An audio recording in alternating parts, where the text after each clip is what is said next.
So here's phase two of evaluating a project or parts of a project. And this time it's about evaluating fiber prep methods for hand spun yarn. So this is the product of my wonderful workshop with Clemis and Clemis, and where they taught us about different ways to open up their good clean fiber before you spin it. And here I tried two different methods on one of their good clean fiber products. And notice too, this is something I've never tried before, but I'm kind of digging it. I used my wristbands as skein ties.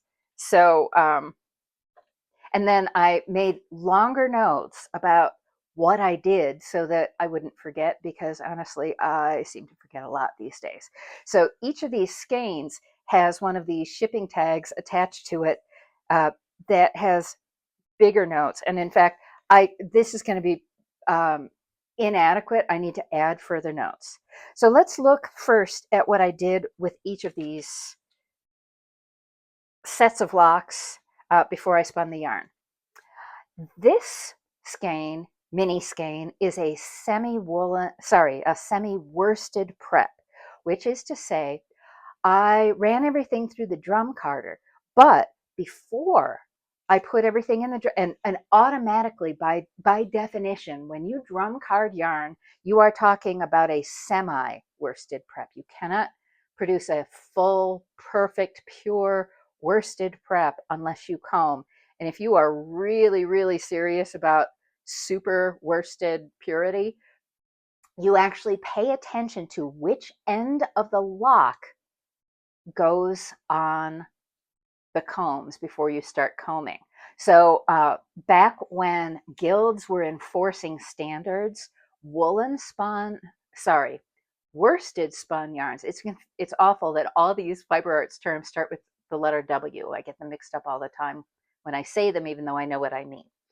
So when guilds were enforcing purity, true English worsted yarn was spun from locks that had always been set with their butt ends on the comb, which is to say their cut ends. And you can tell when you look at a lock, you can see which side got cut. And the tip end, which is the part that was farthest away from the sheep's body when the sheep got sheared. So if you wanted to produce that pure worsted, you would set up your comb or your hackle or whatever tools you were using. You'd line up every single lock with its butt end at the back, and you would comb it through. And then when you dizzed off your fiber into a spinnable prep called a bird's nest, it was all tip end to butt end to tip end to butt end to tip end to butt end, all the way down the line.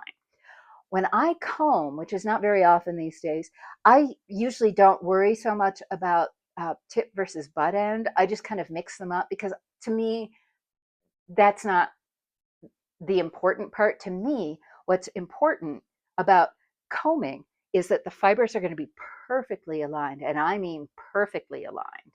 So commercial top, when you buy it, obviously isn't done with hand combs, because that would take forever, but it is still done so that the fibers are perfectly aligned. So by using a drum carder or hand cards, you are automatically stepping into the world of a woolen prep where the fibers are not perfectly aligned. They might crisscross each other and be a little messier. But if, when you're putting the fiber on the tray of your drum carder, you take the time. So imagine here's the drum, and this would be a lot better if I pulled out my drum carder. You're just going to have to imagine. Here's the drum, here's the tray. My locks went in perfectly parallel to the sides of the tray and perpendicular to the teeth on the drum of the drum carder.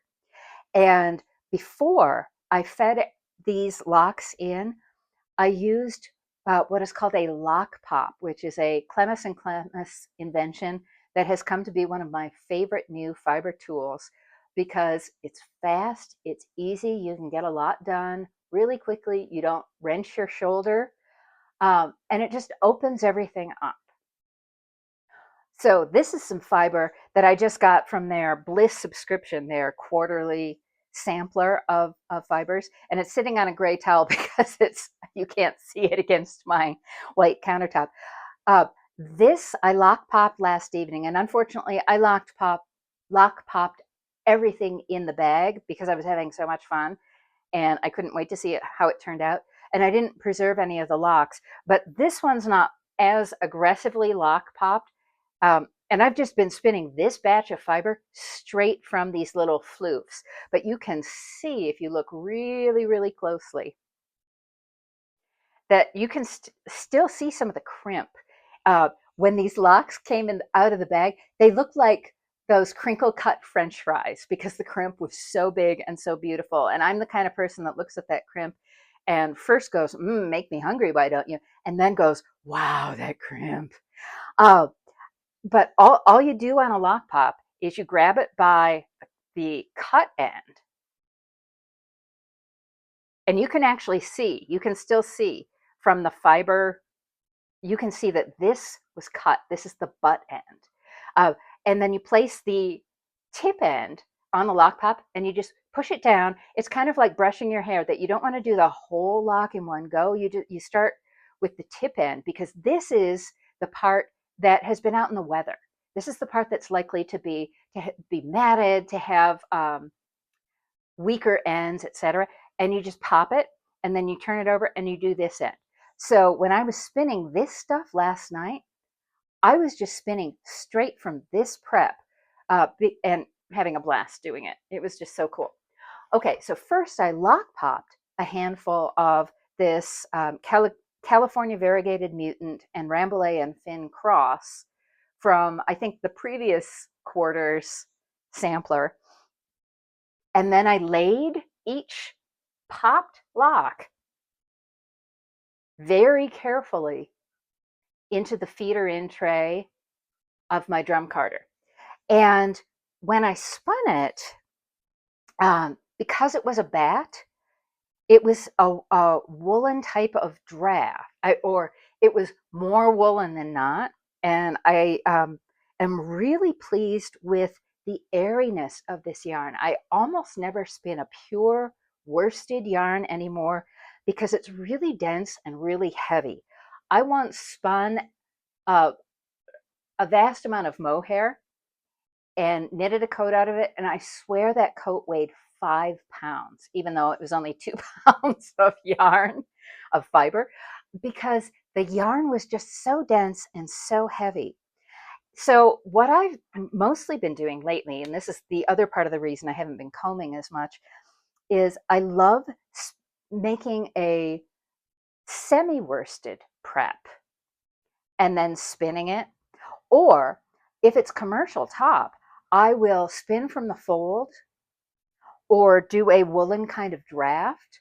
I don't really do long draw, I do more of a medium draw, but that introduces some loft and some airiness into the yarn, into the singles, without sacrificing all, and I mean all, of its durability. So that's been my go-to, and I just love this yarn.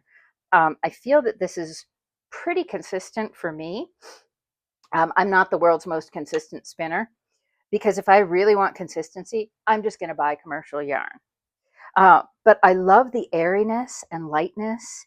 And yeah, so this is this was a great experiment. And now I have a clearer sense of that there is a difference between a semi-worsted method of feeding the fiber into the tray versus this one. So on this second example, and again, this gray towel might make it a little bit easier for you to see the difference. On this second one that I called super-woollen, it's the exact same fiber. It's from the same bag, off the same sheep. I didn't do anything but tease out the fibers and put them onto the feeder tray willy-nilly.